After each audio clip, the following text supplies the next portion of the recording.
Hey, my name is Sam, aka Mr. Two Pairs Minimum, and today we're going to take a quick look at the Dunk Low by Nike in the Vintage Team Red colorway. It comes in a regular red and white Nike box with no extra accessories. A special vintage box with extra red laces would have been nice, but we're not here for the box, so let's get right into the shoes.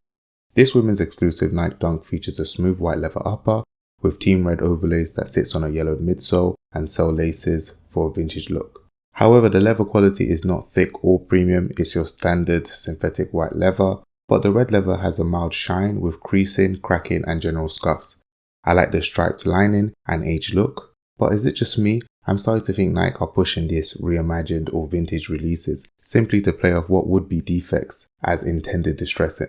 Overall, it's a simple shoe that's easy to style. I stay true to my US 10 men's, which is a women's US 11.5, and they fit true to size. To me, Dunks aren't super comfortable, but they're okay for everyday use.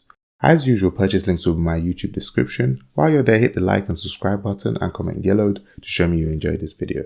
Now let's discuss, did you pick these up, did you miss out, or did you pass? Let me know your thoughts in the comments below. Apart from that, have a good day.